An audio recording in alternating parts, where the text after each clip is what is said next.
Salutations et bienvenue à ce 9e épisode de Entre trois films. Déjà, 9e épisode. Oui, ça va vite, hein? C'est l'enfer, comment ça va vite. Épisode du 27 mars 2022. Je suis en compagnie de Yogi et de Foxman. Et cette semaine, salut les gars. Salut. Et cette semaine, on va commencer par les nouvelles, les sorties à surveiller et nos coups de cœur, bien sûr. On va commencer par nos semaines. Cette semaine, Yogi, s'il te plaît, qu'est-ce que t'as fait? Cette semaine, j'ai écouté beaucoup de trames sonores, étant donné que j'avais manqué de temps pour regarder des trucs. Fait que j'ai écouté beaucoup de trames sonores. J'ai passé de John Williams à Vangelis, à Danny Elfman.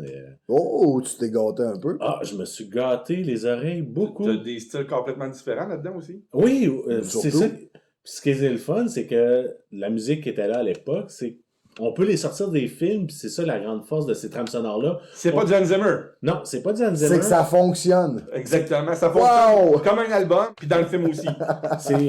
C'est ça. Toi, Simon?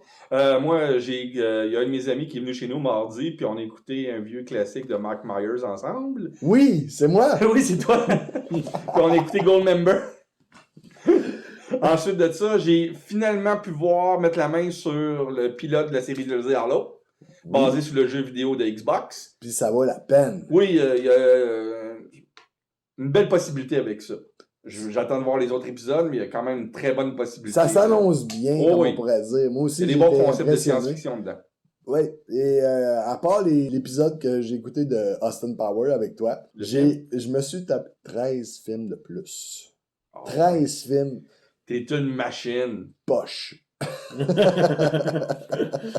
Surprends-moi. Je me suis écouté des films comme vous ne pouvez même pas imaginer. Je vais vous donner des noms, genre vite de même. Kart Racer, Untraceable, Novel Romance, Like des Zombies, Dream Team, Cadavreski, Zombieland 1 et 2. C'était quand même vraiment bien quand même. Snatch, Galaxy Quest, que c'est un de mes films que je me retape souvent. Your Mind and Yours de 1968 et Your Minds and Yours de 2003. Question. Your Oui. Mind and Yours, c'est lequel que tu préfères des deux? 68. Bon, enfin, quelqu'un qui a compris. Définitivement. Je jure que c'est le meilleur, c'est le 1968. Avec Lucille Ball puis Austin Power qu'on a écouté ensemble, mon cher Simon, qui était vraiment trippant. Faut comme il, faut comme you. Et je me suis retapé Snatch. T'as réussi à comprendre Brad Pitt? J'ai compris tout ce qu'il disait parce que c'est comme genre la 20e fois que je l'écoute. Oui, je l'ai écouté 20 fois puis j'ai jamais compris qu'est-ce qu'il dit dans le film. Mais j'ai surtout écouté un film qui s'appelait Treasure Hunt. Puis là, je veux embarquer dans Treasure Hunt parce que je voulais vous ramener dans ce que je vous avais déjà dit que j'étais au début de cette série-là. Je suis un gars qui aime les films bizarres. Les films weird. Les films que t'as pas besoin d'écouter parce que je vais l'écouter pour toi puis je vais te dire ça vaut pas la peine d'écouter. T'as du temps. Exactement. C'est pour ça qu'il y avait 14 films qu'il a regardé cette semaine. Il y avait beaucoup de temps. Puis que t'es rendu à regarder ce genre de film-là, c'est... Non, mais il a toujours fait ça. Il a toujours écouté des films. Puis j'aime ça. C'est ça qui est le pire. C'est que même si le film, je le sais qu'il est poche en partant, je sais qu'il vaut pas la peine de le regarder. Je sais qu'il est vraiment comme aucun scénario, aucune bonne distribution d'acting. C'est pas un bon film, mais je vais l'écouter pareil, juste pour pouvoir vous dire, ben, écoutez-le pas. Sérieux, ça vaut pas la peine. J'ai écouté cette semaine, comme je vous disais, Treasure Hunt, qui est un film de 2003, un film de Jim Wynorski.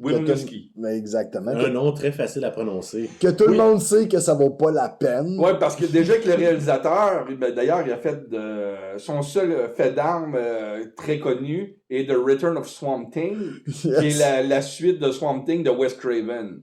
Oui. Il fait un film, genre, basé sur une télé-réalité où ce que il y a du monde qui se retrouve sur une île déserte puis que les caméras de télé-réalité, entre parenthèses, parce que c'est pas de la télé-réalité, c'est vraiment un film, suivent les vedettes puis ils se disent, bon ben, ok, on s'entend qu'il va y avoir un petit peu des scènes que monsieur, madame, tout le monde voudrait voir, mais ne voudrait pas avouer à leur enfant de moins de 16 ans. Donc... T'es généreux pour 16 ans? Aujourd'hui, c'est 14. Oui, c'est ça. Au Québec. Oui, au Québec, c'est 14. Aux États-Unis, c'est 18 ans. Ça reste encore, ouais, c'est ça. Donc, il y a des petites scènes un petit peu olé, mais l'idée, c'est que sont sur une île déserte, puis il faut qu'ils trouvent $1 milliard cachés quelque part. Et en même temps, ils se forment des couples, des trucs comme ça. Mais ça mène à rien. À part de... Ils se font pas évincer de l'île? Non, parce qu'ils meurent. Ah, c'est un slasher en même temps? Exactement! Fait qu'ils n'ont pas besoin de se faire tâcher. Il n'y a personne qui perd. Il n'y a pas de vote, il n'y a pas rien. Il y a juste des morts. Puis je l'ai écouté au complet. Puis il y a des vedettes qu'on connaît, comme Samantha Phillips. Vedette, entre parenthèses. Elle est très connue par sa barrette et son oncle. Et voilà. Donc, ça vaut pas la peine de regarder ça. Les vidéos, ça ressemble à du vidéo filmé par de la vidéocam. Et je vous le dis tout de suite, ça date de 2003. Ça s'appelle Treasure Hunt. Passez par-dessus. Puis passez vraiment à autre chose. Est-ce qu'ils fournissent la corde? Si vous voulez écouter un film de Jim Wynorski, je vais vous en conseiller un. Écoutez Vampirella. Oui. Avec Talisa Soto. Et le méchant vampire dans Vampirella est joué par Roger Daltrey, le chanteur de The Who. Plein d'applaudissements pour le film que Simon vient de vous parler. Ça vaut la peine de regarder ce film-là. Il est vraiment poche, mais il est bon. Il est bon dans le sens que ça vaut la peine de regarder un film aussi poche. Tandis que ce que j'ai écouté pour vous autres cette semaine, ça vaut même pas la peine. Passez à autre chose. Donc, une grosse semaine dans ton cas. Là. Oui, 13 films de merde. En plus de la job. On va maintenant passer aux nouvelles, puis moi, je me débarrasse de tout ce que j'avais écrit sur ce film-là, mais je m'en fous. On va parler de ce qui s'en vient. Une grosse nouvelle pour un gars qui trippe sur les mégas, comme moi je tripais dans le temps. Pas les vrais tripeux de mégas. Les vrais tripeux de mégas, ils tripperont pas, mais les petits tripeux de mégas comme moi... Oui, monsieur tout le monde. C'est... Voltron qui va avoir son adaptation au cinéma enfin. Oui, parce que ça fait des années que ça se parle. Des beaux lions. Des beaux lions qui vont devenir des gros robots géants. Du gros n'importe quoi. Non, mais ça va pogner. Oh. Si c'est bien fait, ça va pogner. C'était génial. Moi, je l'avais, ce robot-là, chez nous. Là. C'était vraiment mon ça robot. Va être réalisé par le réalisateur de Red Notice, qui est Rawson Marshall Tumber. Oui. Il est capable de faire du meilleur comme du pire. Il a fait Dodgeball, d'ailleurs, avec Ben Stiller. Moi, je lève la main. Si tu as besoin de 10$ pour améliorer ton scénario, je le donne. Quel scénario, 3 pages. Ah, il y a des réalisateurs qui réussissent à faire des films avec moins de 3 pages de scénario. Michael Bay? Oui, c'est ça. J'ai pas voulu nommer. Chut, on n'a pas le droit de dire son nom. Non. C'est comme Voldemort, c'est Michael Bay. Ou bien Matt Reeves, lui, il y a trop de mots dans ses films. Il y a 1 milliard de minutes. De vues. De minutes de vues. De minutes de vues pour un film qui est... Pour 3 films. Il y a 3 films qui ont réussi à monter à ce niveau-là. C'est Free Guy avec Ryan Reynolds, qui est un film merveilleux, qui est un des meilleurs films de 2021, tant qu'à moi. Tout à fait. Regardez ce film-là, Free Guy, ça vaut la peine.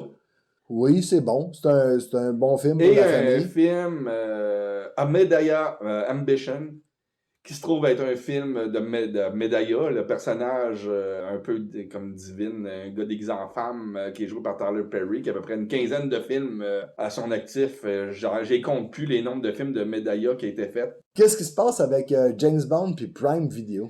Ben là, on en a parlé la semaine dernière que Prime, Amazon, ont acheté les droits d'MGM et que j'ai expliqué là, aussi la dernière qu'ils n'avaient pas tout à fait les droits des films, mais ça veut pas dire qu'ils n'ont pas les droits du nom du personnage. Oh! Fait qu'au lieu de nous faire une belle série télé James Bond, qu'est-ce qu'il aurait dû Ce qu'on pensait qu'elle allait faire. Oui, ce serait la meilleure méthode de recommencer James Bond, c'est en série télévisée avec les faire passer des années 60.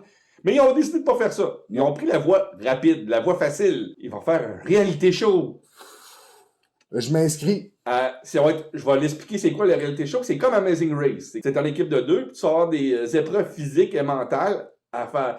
Mais la catch dans cette émission-là qui va s'appeler 007 A Road to a Million, ça va être que ça va se passer dans des locations, dans des endroits où que les films de James Bond ont été filmés. Donc, ça va se passer au studio Pinewood. Sûrement, oui, ça serait bon. Moi, j'aimerais tellement ça qu'ils fassent une émission sur Moonraker. Dans l'espace. Mais moi, déjà, je prendrais juste dans le coin des Bahamas, dans le coin... Au club Paradise Club. Paradise Club, où ce qu'il avait fait le vidéoclip de Pitbull et Kesha. Oh, on le voit quitter, il va chercher le merveilleux cadre pour ceux qui sont pas là en studio avec nous autres. Il est en admiration ici.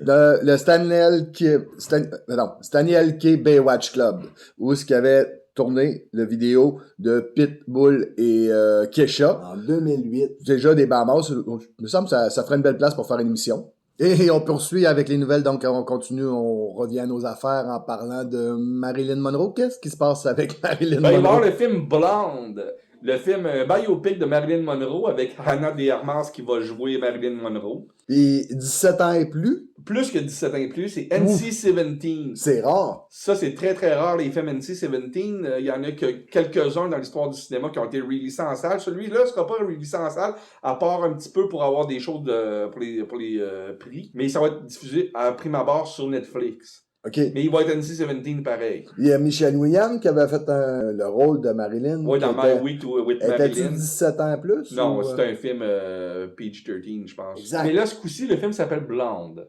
Oh.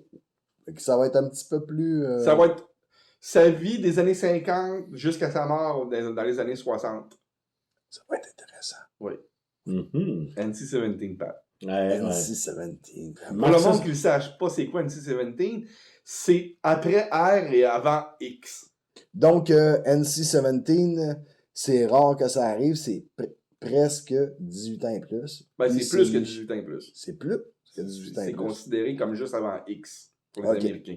Nous, on n'a pas cette connotation-là au Canada. Ici, ça va être sûrement 16 ans. 16 Ah ans. oui. Ouais. C'est correct, ça. 16 ans, c'est comme... Les films de fesses. Hein? Qu'est-ce que tu viens de dire? Ah, t'as dit un gros mot, toi, là. Oui. Ouh. Films de fesses. Chocolat. NC-17, qui n'existe pas au Canada, qui est une espèce de codification que Qu'il y a aux États-Unis. qui existe juste aux États-Unis, pas au Canada. Ouais. Donc, ici, au Canada, ce serait Ça va être 16 ans. 16 ou 18, mais sûrement 16. OK. Et est-ce qu'on peut dire que The Batman va avoir 16 ans et plus ou... Non. Non, il va être plus bas que ça. Oh oui. Il va rester PG-13. Même si il est rough. Il est rough. Ben, il est à la limite du horror. Ben, C'est un film qui est à surtout limite. la scène qu'ils ont coupée avec les cicatrices pis tout dans la tête. On voit rien de sang. On peut mettre n'importe quoi. C'est correct encore. OK. C'est mais correct encore. j'ai pour trouvé le ça PG-13. rough. Moi, quand j'ai vu la scène, Moi, j'ai trouvé ça rough. rough, mais rough mentalement. Moi, j'ai trouvé ça mauvais. Ben, c'est ça que je voulais dire, là. Mon cerveau était complètement off. Quand, la Quand semaine ça, dernière, c'est je vous ai fait vraiment une pas bon. crise pour expliquer pourquoi je n'avais pas aimé The Batman, ou la semaine d'avant. Oui. J'avais vraiment expliqué pourquoi que je disais que c'était pas des hommages, que c'était une copie. Mais cette scène-là est encore pire. Cette scène-là est repiquée de Silence of the Lambs, du Je suis silence des agneaux. Totalement d'accord avec toi. Alors, on a même la séquence du tiroir avec le dossier. Tout est là. Pareil. Oui. C'est ridicule. Ils ont bien fait de couper cette scène-là. Merci Matt Reeves d'avoir coupé la scène. Et le Joker, personnellement, c'est pas un Joker, c'est vraiment Un amalgame de plusieurs Jokers. Ouais, C'est mais ça. j'aime cet acteur-là. Le problème de ce film-là, c'est pas les acteurs, c'est le scénario. Surtout pas les acteurs. Non. Parce que Colin Farrell, dans le rôle du pingouin, c'est le meilleur pingouin qu'on a jamais eu. Ben, même en tant que Joker, moi, j'adore cet acteur-là. Mais sa performance de Joker n'est pas là. Non. Puis de toute façon, C'est c'est pas pas le avec Joker. une scène de tu peux 5 pas minutes. demander grand-chose en 2 minutes. Là. Même à ça, tu sais, Jack Nicholson, s'il aurait donné 2 minutes, puis t'aurais sorti la scène. Ouais, Fait que, mais c'est- vos on gueules. parle de Jack. Chapeau, I'm not worthy, ce gars-là. Ça va rester le vrai Joker. C'est le meilleur qui n'existe pas. OK. Heath Ledger, il faisait une performance formidable, mais c'est pas le Joker. Mais on reviendra pas là-dessus. Non, Je on pense qu'on reviendra pas a là-dessus. 45 minutes là-dessus si vous voulez vraiment écouter ça. Là. Si vous voulez m'entendre lirer sur Batman, On peut faire un épisode juste on en a là-dessus. déjà fait une d'ailleurs. Non, mais juste sur ce petit bout-là, là, Ah on pourrait délirer pendant... Décortiquer le personnage du Joker, je suis capable de le faire. Oh, on pourrait oui, le ça faire. serait intéressant de le faire. On va plutôt s'en aller vers Morbius puis le Spider-Verse à la place. Ça va être plus Ouais. intéressant. Mais c'est triste. Dans le sens Moi, je trouve que- ça triste. Oui, mais en même temps, c'est autre chose. Ils n'ont pas appris de leur collaboration avec Marvel. Quand que Sony sont revenus seuls, Mm. ils ont fait de la merde. Et ils se sont Le trompés. film va sortir cette semaine, mais le film est déjà diffusé dans plusieurs places pour les journalistes et le truc. Et tout ce qu'ils nous avaient promis dans les bandes annonces, C'est pas là. c'est pas là. Il y a toutes les scènes qu'on voit dans la bande annonce qui font référence au Spider-Verse. Il n'y en a aucune à part une dans tout le film. Ils ont coupé toutes les scènes de Michael Keaton à part une qu'on voit à la fin. Est-ce que ça a un lien avec le fait que Keaton reprend son rôle de Batman? Pas du tout, parce qu'il est encore dans le film. OK. Il y a une scène qui fait référence au Spider-Verse, puis ça a l'air que ça n'a aucun sens à cause que Keaton n'a pas d'affaire là, parce qu'on apprend que dans le film que ça serait à cause du spell de Doctor Strange qui serait dans l'autre monde. L'effet contraire pour ce personnage-là. OK. Juste pour ce personnage-là. C'est ridicule. Il paraît que c'est ridicule. Ils l'ont échappé. On l'a pas vu encore, le film. Je vais laisser le doute. Le bénéfice du doute. Le bénéfice du doute. Mais toutes les critiques s'entendent à dire qu'à ce niveau-là, c'est merdique. Puis Jared Leto, OK, t'as eu le Joker dans Suicide Squad, t'as Morbius, ça marche pas les films de super-héros pour toi. Ça. T'es un super bon acteur, mais ça marche pas les films de super-héros. On peut-tu ramener Ryan Reynolds dans son rôle de Deadpool de façon à ramener tout ça dans un espèce de centre où ce que tout le multiverse et tout redeviendrait comme plus accessible pour les gens? Peut-être qu'avec Lévi, on pourrait peut-être s'en aller dans cette direction-là? Oui, là, on va pas en parler tout de suite, d'ailleurs. On va en parler, puis c'est ça le but. OK, Sean Levy, on a dit la semaine dernière qu'il serait le réalisateur de Deadpool 3. Oui! Ben, Sean Levy, il tweet. Parce que c'est un ami à Ryan Reynolds, puis les amis à Ryan Reynolds font des tweets. Exact. Il a tweeté une photo, il a marqué que c'était une image père-fils pour vendre The Adam Project, son film qui vient de sortir. Mais on voit Mark Ruffalo et Ryan Reynolds tête à tête dans un champ. Oh. Avec comme père et fils. Mais il a mis une autre photo, qui est une caisse d'équipement de cinéma avec un sticker de Deadpool et un sticker de Hulk. Hey, là, on sait très bien que Wolverine va être dans le film. Ben, c'est pas dit officiellement, mais tout le monde le Ben, sait. tout le monde le sait. On sait que, avec ça, peut-être que Hulk va être dans le film. Joe Fixit puis Wolverine ensemble. Joe Fixit et Wolverine. Surtout que Hugh Jackman avait déjà dit qu'il voulait avoir son combat Hulk contre Wolverine. C'est un match à finir. Ben oui, mais... Hulk, Wolverine, Deadpool en three-way. Hey, ça va être hallucinant de voir ça. Hey, C'est un triple threat match, comme on dit à la I'm lutte. teamwork. I'm team Deadpool. Moi, je suis team Deadpool. Je vais prendre Wolverine pour en avoir Non, chacun mais un. Là. Oubliez pas que le film s'appelle Deadpool. Ouais, Oh, c'est oui, c'est sûr, c'est sûr. C'est comme une longueur d'avance sur nous autres, là, mais oui, je reste sur Hulk, pareil. Ouais, mais Hulk a mangé une volée contre Thanos, fait que... Et parlant de Marvel, on a une nouvelle qui concerne le scénariste de Moonlight. Ouais, le scénariste de Moonlight, en effet, va écrire un nouveau projet pour Marvel, Nova, qui est le dernier survivant du Nova Corp. Oui, c'est ça que je parlais. Mais la série Moonlight est déjà faite, puis tu vas l'avoir mercredi, Pat. Oui, On a hâte. Ouais, parce on qu'on a- va avoir le même acteur de Nova Corp qu'on Non, avait... c'est nouveau, on l'a jamais vu Nova en film. Là. Tout est nouveau, là. Oui, c'est vraiment un nouveau monde, un nouveau... Tout un nouvel univers, Ouais. mais il n'y a même pas rapport avec ce qu'on a déjà Ouais, connu de Nova. ils vont sûrement parler, il va sûrement avoir des flashbacks avec Glenn Close ou quoi que ce soit, là, pour expliquer un peu Ben, on espère, parce qu'il y le avait, Nova Corp. il y avait un acteur assez extraordinaire dans Nova Corp, dans la... Tu parles-tu de John C. Reilly, toi? à peine. à peine. Il y a personne qui se rappelle que John C. Reilly a joué dans le MCU à À part part moi. Il y moi. a lui, il y a lui, il y a lui. Un, Mais de je mes- pas été pâte, hein. un de mes acteurs préférés, j'adore cet acteur-là. Il est tellement bon dans Winning Time, d'ailleurs, Il est- sa série télévisée qu'il y a présentement. Là. Il est tellement bon dans tout ce qu'il fait. Point final. Ça me souvent envie qu'il sera dans le projet. Il coûte trop cher, Ah, tellement. probablement. Un paquet de jambon, puis il arrive. Fait que, oublie pas qu'il a joué dans Step Brother, puis il y a des affaires de même. Hein. Hey, Et hey, dans Sherlock Holmes. Là, qui est Oui, dans- oui, Sherlock Holmes. Là, c'est pas bon, ça, par exemple. Il était pas aussi dans Chicago? Hein? Ah non, je me trompe de personnage. Je me rappelle juste de Catherine Zeta-Jones. moi.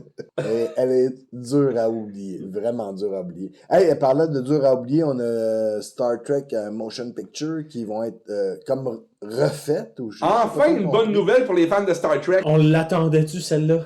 Écoutez, pour expliquer, en 2001, le réalisateur Robert Wise, vers la fin de sa vie, s'est inspiré du Star Wars Special Edition pour faire un Special Edition de Star Trek de Motion Picture, c'est-à-dire refaire les effets spéciaux, remonter le film, refaire un montage sonore, refaire un montage visuel, et surtout refaire des effets spéciaux digitaux. Parce que le film en 79, il n'était pas fini. Il n'avait pas eu le temps de compléter le film. Le film qu'on avait eu au cinéma, il n'était pas complet. C'était pas à son goût. Il aurait aimé Mais le ça film- aller plus loin. Ouais, il pouvait pas pour la technologie. Puis le temps aussi. Il n'y avait pas eu le temps à cause du deadline Parce qu'ils ont de des faire le film. deadlines. Mais le problème, c'est avec les budgets de l'époque, refaire un montage, les effets spéciaux digitaux avaient été faits en 4,80. Ce qui fait que c'était impossible de mettre ce film-là en Blu-ray parce que les effets spéciaux allaient apparaître des grosses pixelisations. Ça aurait été complètement affreux de voir ces effets spéciaux-là sur Blu-ray. C'est pour ça que les seules versions de Star Trek The Motion Picture de Director Edition n'existaient qu'en DVD. Mm-hmm. Mais à cause du succès que HBO ont eu avec Justice League, Zack Snyder Justice League, oui. Paramount Plus a décidé de mettre de l'argent et de refaire les effets spéciaux en 4K. Puis ça va valoir la peine d'acheter, hein? Il n'y a pas encore de date de sortie pour le physique, mais il y a des rumeurs que c'est septembre. Mais ça va valoir la peine d'acheter. Si un jour il sort en physique. J'ai vraiment hâte. Là, mais on va pouvoir le voir dès la semaine prochaine. Sur Paramount Plus? Sur Paramount Plus, le 5 avril, c'est le... Parce qu'à chaque 5 avril, Paramount... chanceux de Paramount Plus. Paramount, à chaque 5 avril, c'est le First Contact Day, le jour du premier contact. C'est la date où les Vulcains dans Star Trek sont atterris sur Terre. Mais ils font tout le temps un cadeau aux fans. Et cette année, ça va être celui-là. Et cette année, c'est Star Trek The Motion Picture Director Edition, version 4K. Moi, j'ai tellement hâte de voir ce film-là, parce que, oui, il est considéré comme le plus cérébral des films de Star Trek, on s'entend. Même... qui est le moins ressemblant à la série. Non, Star Trek 5. C'était intelligent. C'était vraiment un film intelligent. C'était un film cérébral. Ils nous prenaient pas pour des cons. À cette époque-là. Ça, j'aime ça. Regarde, c'est Robert Wise aussi qui l'a réalisé. Oui, c'est le réalisateur de Did Your Stood Still, de Sound of Music, de West Side Story. Oui, c'est un réalisateur qui est hallucinant. Oui, il a fait tous les styles de cinéma, ce gars-là. Puis il disait tout le temps en entrevue, surtout aux jeunes réalisateurs, prenez tous les contrats que vous pouvez, faites-le, essayez tous les styles. Puis il l'a fait. Puis, c'est comme un Spielberg au niveau des styles, Robert Wise. Puis Robert Wise, ça avait terminé sa carrière, Star Trek d'ailleurs, parce qu'il avait été épuisé à cause que le scénario changeait à toutes les journées de tournage. Puis il avait décidé de ne plus réaliser après Star Trek The Motion Pictures, malheureusement, parce que c'est un des grands réalisateurs de l'histoire du cinéma. Puis sa dernière affaire qu'il a fait avant de mourir, ça avait été de remonter Star Trek The Motion Pictures, mais malheureusement, à cause de la technologie, on ne pouvait pas l'avoir en Blu-ray. Maintenant, la qualité Blu-ray va être là, en tout cas sur Paramount Plus, à partir du 5 avril. Puis peut-être, il y a des rumeurs au mois de septembre, en Blu-ray et en 4K. Ah, j'ai vraiment hâte de le voir, cette version-là. J'ai hâte de réapprécier ce film-là. Moi, je trouve que c'est pas le meilleur montage, parce que oui, je l'ai déjà vu, le Director Edition, parce que, comme j'ai dit, il existe en DVD.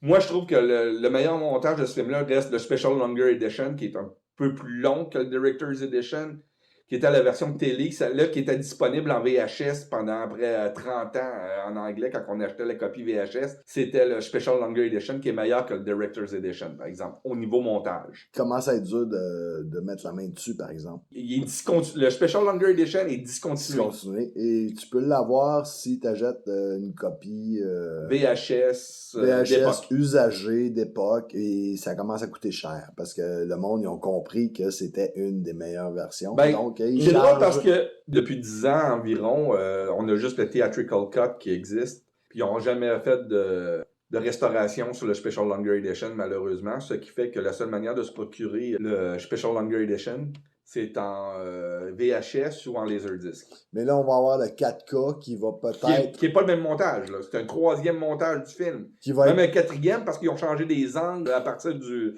Director's Edition original. Il y a tout le temps des petits changements. Mais ça va être le Final Edition. Oui, ça va être la dernière version que vous allez avoir de Star Trek The Motion Picture, sûrement à vie. Là, ça va être, Et ça va valoir la peine parce que c'est un bon film.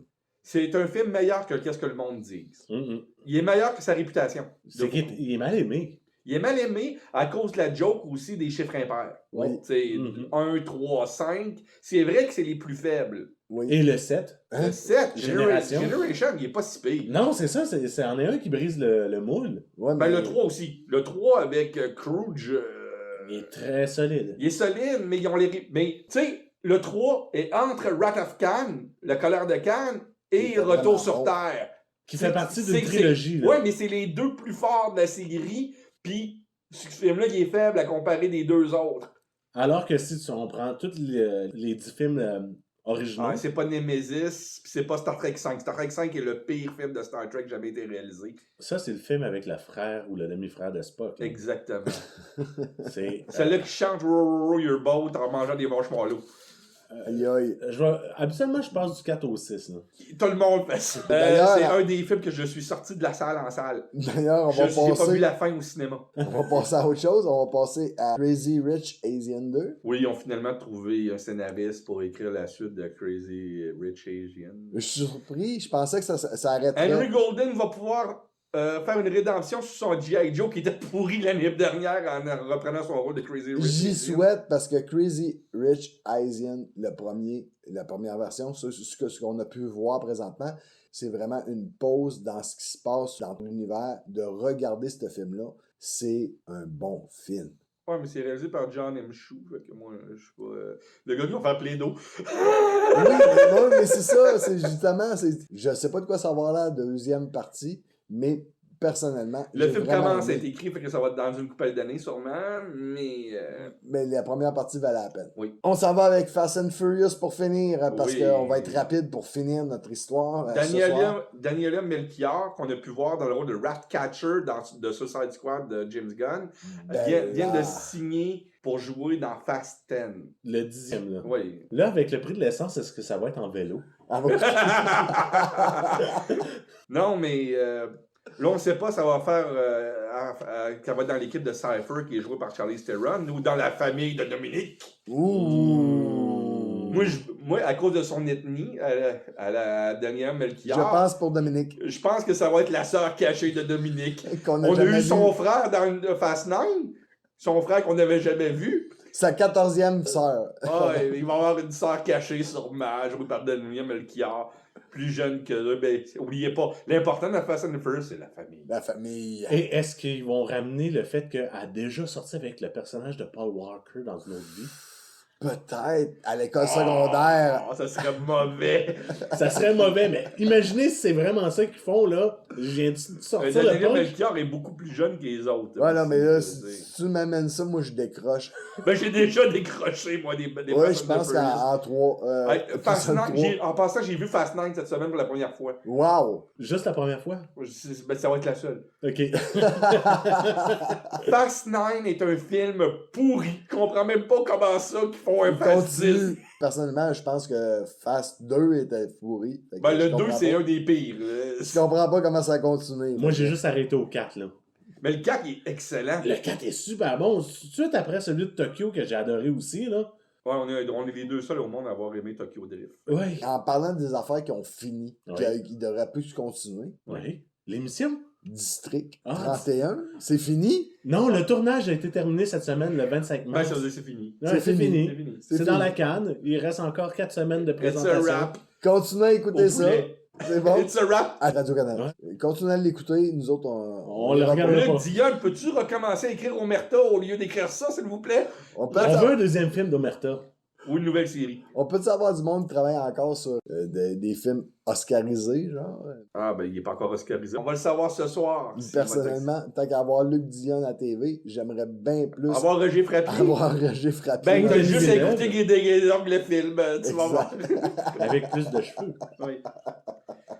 Tu peux pas nous l'envoyer car nous sommes tes fans. Nous Ça sommes pogne-tu? tes fans. Tes Nous fans. sommes tes fans. De stylo vénéneux. C'est le temps. Je me rappelle plus de ça. Non, t'en rappelais plus? Cascade 440, j'ai fait mon cégep là-dedans. Ah oui? Boum Poto, après ça, c'est Boum Majorette. Boum Majolette, oui. Dis-moi tu. Hey, c'est quoi? C'est comme Rocky. Non, Rocky, il frappe sur du bœuf. Lui, il frappe sur du porc.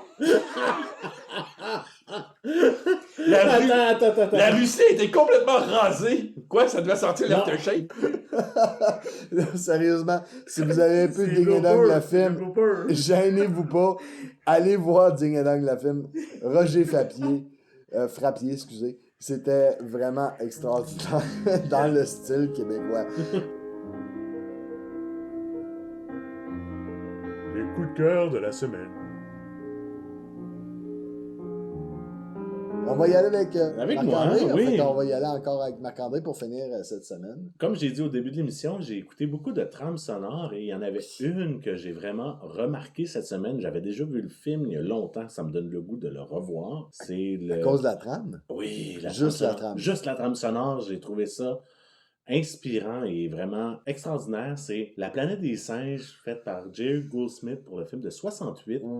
De la musique contemporaine, c'est vraiment pas accessible pour tout le monde. C'est Dans le film, ça fit tellement. Mais C'est oui, vraiment bon. c'est très très très bon. Là.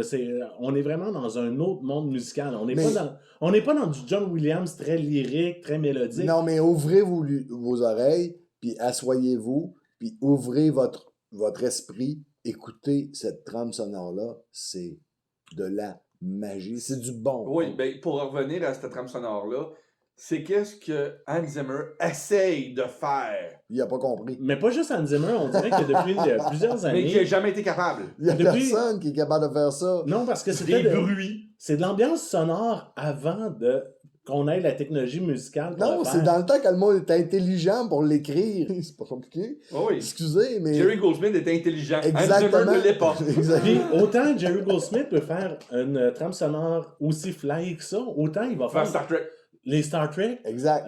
The Omen, qui est carrément différent de Star Trek. totalement différent. C'est qu'il savait, Jerry Goldsmith, puis de cette trempe-là, on peut mettre les John Williams Ouais, John là-dedans. Williams a fait tout à du fait. jazz. Il a fait- Tu sers le film avec la musique au lieu de tout le temps remancher les mêmes ambiances d'un film à l'autre. Faire quoi à que j'ai- croire que c'est En toi parlant qui est de la ça- base du film. Ouais, en parlant Il y avait ça, de l'humilité dans ce qu'il faisait. en parlant Ça, de c'est ça, génial. Il savait qu'il était capable de faire de la musique, de l'ambiance, sans prendre la vedette. Ce que, justement, il y a bien du Il y a- monde, ils n'ont pas compris aujourd'hui, dont Hans ok, Zimmer. juste pour revenir à ça, Zimmer n'a cette pas semaine, compris. j'ai écouté Gladiator, Oui, que j'avais pas vu depuis environ 10 ans. Le film de Ridley Scott, ben, c'est Hans Zimmer qui a fait la musique. oui. Ouais. Ben, il y a des pièces complètes que c'est Pirates des Caraïbes. Je Moi, je voulais pensais que la trame sonore était bonne, le Gladiator, dans mes souvenirs, était bonne. Non, elle est vraiment ordinaire. Je voulais revenir dans La planète des singes. Oui, Par moment, je me rappelle plus c'est quel titre à l'intérieur, parce que j'ai pas regardé la liste des titres. Zira et Cornelius font l'amour. Non, c'est pas celle-là. T'entends, c'est comme une scène de bataille, à ce que je peux voir, et juste avec les instruments de musique, il reprend le son que les singes font. Ah! Ce bout-là, là. Oh oui! Ah, c'est écœurant. Ça, c'est la scène où ils sont dans le champ de blé au début du film. La première fois qu'on voit les singes, c'est cette musique-là. C'est un genre de horn, je sais pas quel genre d'instrument, c'est un horn, parce que C'est un cuivre, ça c'est sûr. c'est un encore horn français, je pense. qui fait juste un son, Non. une note, lorsque le cheval du singe se retourne. C'est tellement efficace. Mais c'est pas ce son-là, t'en as un, là, il faisait un. Ouais, c'est dans la même pièce. C'est la même. C'est la même pièce. Mais il le fait vraiment avec le cuivre, là. Je pense que c'est le même instrument qu'il a utilisé pour cette... Peut-être. Et ton coup de cœur, mon cher Simon? Moi, il va être long. Oh. Ah, vas-y. Ouais? Je vous le dis tout de suite, il va porter à discussion. Ouh. Cette semaine, le 24 mars, Mhm. c'était un anniversaire au niveau du cinéma. Peut-être le plus grand film de l'histoire du cinéma a fêté ses 50 ans. Et c'est un film que j'ai vu environ une centaine de fois personnellement. Seulement? Oui. Et que j'ai réécouté cette semaine. Il dure quand même 3 heures. Le Parrain Wow. de Francis Ford Coppola. Meilleur film de tous les temps. Oui, meilleur film. Ben, c'est un des meilleurs films. On peut pas dire que c'est le meilleur film, parce que moi, j'en ai trop que j'aime. Mais c'est un des... Si j'avais un top 5 à faire, c'est sûr que le Il fait Parrain partie. 1 est dans le top 5. Mais la nouvelle version du 50e anniversaire 4K, c'est exceptionnel. Ça coûte une fortune. Non, regardez, je vais vous expliquer. Le film, il a été photographié par Gordon Willis, qui est considéré comme le prince des ténèbres. C'est son surnom au directeur photo, c'est le prince des ténèbres. Ce qui fait que quand il photographiait des noirs, ce qui fait que c'était très très dur. Il fallait que quand tu faisais l'exposition de la pellicule, il fallait que tu le fasses d'une manière spéciale. Ce qui fait que quand on faisait un télécine, c'est-à-dire mettre le film sur vidéo ou quoi que ce soit, on perdait des détails parce qu'ils ne sont pas capables D'avoir le noir qu'il fallait. Ce noir-là. Puis le film donnait pour l'ajuster, il donnait tout le temps une couleur jaunâtre. Toutes les versions, même les grosses versions de Blu-ray qu'on a aujourd'hui, il y a tout le temps un genre de filtre jaunâtre sur le parrain. Mais avec la version 4K, ils ont réussi à enlever ça. Puis pour la première fois, on voit l'image d'origine de 1972. Comme elle était censée être vue. Oui. Puis moi, j'ai déjà vu le film en salle. Mm-hmm. Je l'ai vu il y a 25 ans en salle. Wow. J'avais réussi à le voir lors d'un voyage à New York. J'avais été passer Pâques à New York. Connaissant Vu que c'était le 25e anniversaire, j'avais été voir le parrain. J'étais sur Times Square. J'étais avec mon cousin. J'ai dit, écoute, tu peux faire ce que tu veux pendant 3 heures. Moi, je rentre dans ce cinéma-là. T'as rien à dire. Puis j'avais été voir le parrain. Connaissant ta mémoire photographique, tu l'avais analysé à ce moment-là. Oui, parce que j'avais pas le choix. Je l'avais juste vu en VHS à cette époque-là.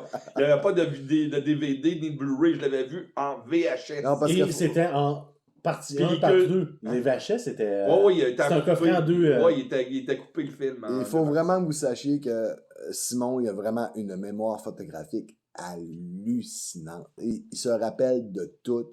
C'est une machine. Mais la qualité du parrain que j'ai vu cette semaine est meilleure que la version que j'ai vue en 35 mm au cinéma à New York. À ce point-là, Oh, oui.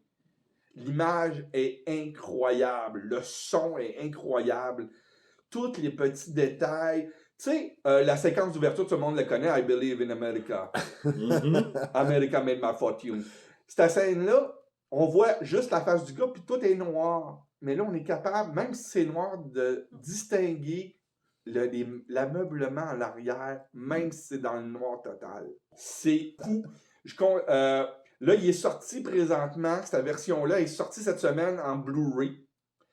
Il y a 2 versions qui existent. Une version à 39 $, je pense, US, ça veut dire une 45-50 $ canadiens.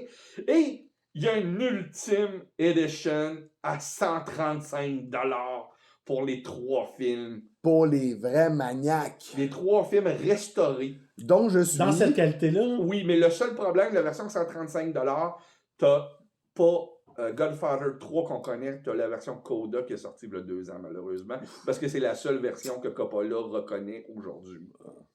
Mais... Il fait George Lucas. Des lithographies. Ben, ils viennent de la main, c'est deux meilleurs amis au monde en passant. Là. C'est des amis. Il y a des lithographies. Dans la version de 145 $, tu as des lithographies commandées par Coppola, par lui-même, de Marlon Brando, d'Al Pacino et de Robert De Niro. Des nouvelles peintures. Tu as un livre d'une 100aine de pages qui explique le parrain. Moi, je veux m'en procurer. S'il y a un bon samaritain qui veut me payer ça un jour... Moi, personnellement, je vais appeler ma maman. Ouais, c'est la grosse boîte marquée 50, la boîte noire. Wow. Ça se vend sur Amazon. On peut la trouver facilement. Je viens de le trouver, mais il n'y a pas de prix. Ah non. Discontinué déjà. Ça risque de coûter cher. Ça devait être en édition limitée et on va acheter la boîte rouge à 35 $. Il la vend à 94 en ce moment. 94? Commande-la pour 3. C'est la version 4K. On l'achète, on se commande 3 versions, on se cotise. C'est la version 4K, ça, à 94. La version Blu-ray va être moins chère un petit peu. On va y aller avec un autre coup de cœur. Peut-être débarque un petit peu, s'il te plaît. Oui. On l'a embarqué. Vous m'avez perdu, là. Non, mais regarde, je vais y aller avec mon propre coup de cœur, puis continue à commander. C'est pas Treasure Hunt? C'est pas Treasure Hunt? Non. J'aime les films qui sont un peu bizarres, mais en même temps, je suis capable de reconnaître c'est quoi un vrai bon film. Puis, personnellement, cette semaine, je suis tombé sur le film qui s'appelait Un long dimanche de fiançailles. De Jean-Pierre Jeunet? Oui. T'avais jamais vu? J'avais jamais vu avec Audrey Tautou. Ben, c'est la même équipe qu'Amélie. Pareil. Ça ressemble beaucoup à Amélie Poulain. C'est pour ça que le film m'a pas pogné, d'ailleurs. Exactement. Mais en même temps, je reconnaissais Amélie Poulain dans le film, mais en même temps, j'étais capable de voir au-dessus. Ah, mais Jean-Pierre Jeunet, c'est un visualiste incroyable. Wow! Un film extraordinaire. Oubliez Amélie Poulain. Regardez Un long dimanche de fiançailles. Mettez-vous sur la pause dans votre cerveau en disant « J'ai jamais vu Amélie Poulain ». Regardez ce film-là parce qu'il est beaucoup plus puissant, il est beaucoup plus intéressant, il est beaucoup plus poignant que Amélie Poulain. mais il est comme passé deuxième à cause qu'il y avait Amélie Poulain qui est passée avant. Mais c'est un film extraordinaire. C'est un film sur la Première Guerre mondiale. J'ai adoré. J'avais jamais vu justement à cause que je suis, comme la plupart d'entre vous, un fan d'Amélie Poulain. J'ai adoré Amélie Poulain. Puis T'as pas acheté un coffret d'Amélie Poulain qui t'avait coûté une fortune d'ailleurs? à peine 350$. Mais tu peux pas regarder. Que je peux pas regarder parce que je l'ai acheté en version française. De France. Ouais, En pâle. En pâle. Il Mais s'est empalé. je me suis empalé sur ce coffret-là. Mais je vous jure, ça vaut vraiment la peine. Allez voir Un long dimanche de fiançailles si vous n'avez pas vu encore. Ça vaut vraiment la peine. Une belle Audrey Tautou quand elle était jeune. J'ai vu aussi, comment elle s'appelle, l'actrice Marion Cotillard, qui est dans ce film-là aussi, qu'on ne voit pas assez, mais que j'adore comme actrice. Oh, Simon, il l'aime beaucoup, je crois. Hein? J'ai tout le temps Des bons acteurs. J'adore les acteurs de ce film-là. Comment il s'appelle? Y a-tu de Dominique Pinon? Oui, c'est ça, je cherchais Dominique Pinon que Qui est dans tous les films de Jean-Pierre Jeunet, généralement. Il a tellement l'air d'un gars qui sort d'une capsule de... Et c'est pas un Français, hein? Le monde pense que Dominique Pinon est un Français. C'est pas un... Non, c'est un Français. C'est un Américain. Pour vrai? Oui, c'est un pas... acteur américain. Ah, je pensais que c'était un Belge. Non, c'est un Américain. Il est né à New York, il a vécu toute sa vie. Et il y a vraiment une face de bande dessinée. Oh, oui. Mais tout le monde pense que pense c'est un acteur français. Il sort direct d'un Astérix. Il est comme dessiné par un Belge. Il aurait été bon, Astérix plus jeune, il aurait été excellent. Excellent, un super acteur. Dans ce film-là, encore une fois, il se montre extraordinaire. Puis, sérieusement, si vous n'avez pas vu, parce que vous n'avez pas trippé sur Amélie Poulain, parce que c'est trop facile pour vous autres, je crois qu'un long dimanche de fiançailles va vraiment vous plaire, puis ça vaut la peine de le voir. C'est un film de 2003 quand même. C'est un petit peu... C'est le film qu'il a fait après Amélie Poulain. Oui, c'est tout de suite après. Mais ça valait vraiment la peine. Je suis vraiment content de l'avoir vu. Parmi les 13 films que j'ai vus dans ma semaine, puis c'est beaucoup, là, si j'ai pas oui, c'est un marathon dans ton cas. C'était un marathon, et c'est celui-là qui a pris la tête en position. La pole position. C'est pas trop dur avec Return to Run. C'était un film vraiment bien. Là, ce qui va nous rester à voir pour l'instant, ça va être si on va gagner nos paris des Oscars. On va essayer ça, peut-être. On fait ça une émission spéciale? Ce soir, non, malheureusement. Non. On est invité à voir... l'épisode. Non, la soirée des Oscars. Pas l'épisode. L'épisode de cette année! L'épisode de cette année. J'aurais aimé ça avoir un épisode. Non, ça va être un... On va avoir un épisode. Une récapitulation. On va en faire une très grosse récapitulation de la semaine prochaine. Et moi, je pense encore que Will Smith va mériter son premier Oscar. Ça serait le fun. Ça serait le fun. Là, on t'a gardé en archive qu'est-ce qu'on a pris comme sélection. Oui, je pense que j'ai gardé tout ça. Est-ce qu'on met un point par personne? Moi, je me fais décapiter cette semaine. OK, on met un point par bonne réponse que chacun a eu. C'est celui qui a le meilleur score. C'est pas moi qui gagne cette année, moi, je prends un point à chaque fois. Je suis un des rares à avoir fait 100% oui. Moi, j'accepte. Et tous les points que je vais avoir corrects, je les prends comme points. Ceux que j'ai pas eu corrects, ben, je les prends comme points pareil. Ah, c'est correct. Bon. Fait que, sérieusement, revenez la semaine prochaine. On va faire une récapitulation de ce qui s'est passé aux Oscars ce dimanche. Et on va tous vous dire le désert des belles robes. Oui. Non. Non, on fait pas de fashion show. On passe ailleurs. C'était une blague que je faisais. Par contre, on va parler de la musique. Oui. Mais on la verra pas. Non, il y a des catégories qui sont pas là cette année. Donc la musique. La musique originale, je sais pas pour les chansons, mais la musique... I don't care. Non, ils sont obligés, c'est un show télévisé que les chansons vont être là. Oui, mais le score n'est pas là. Les courts-métrages de documentaires... C'est la seule tonne qui vaut la peine. Mais pas de nomination. Je sais. Puis on est en train de parler des Oscars. Ben non. Il faut chanter à travers. À travers de Bruno. La musique, pas les chansons, la musique. Ok, je sais. Là, on parlait des catégories qui sont pas télévisées cette année. À téléviser. Ouais, mais ça veut dire que si John Williams aurait été en nomination, il n'aurait pas passé à TV. Non. Mais il va le passer, il va avoir un segment, ça a l'air, ils vont faire un montage. De toutes les meilleures chansons de la soirée. Non, pas des chansons. C'est les documentaires, les shorts animés, la musique. Oui, ils vont garder seulement les grosses, mais personnellement, la musique... Ça devrait être... pas les chansons thèmes, les musiques devraient être dans les chansons thèmes devraient... Mais c'est un show télévisé, ils veulent les chansons. Il en reste juste 12. C'est ridicule. Non, c'est vraiment ridicule. Là. C'est que, il y a plein Mais d'affaires non, qui sont pas là. mettez-nous meilleur acteur en dehors des autres, tant qu'à ça. là. Oui. Meilleur film en dehors Mais des il y autres. a un grand podcasteur américain qui a parlé cette semaine, puis tu l'écoutais avec moi, Oui. quand il disait que les Oscars aujourd'hui, quand il entendait parler des Oscars, il entendait la musique de Benny Hill.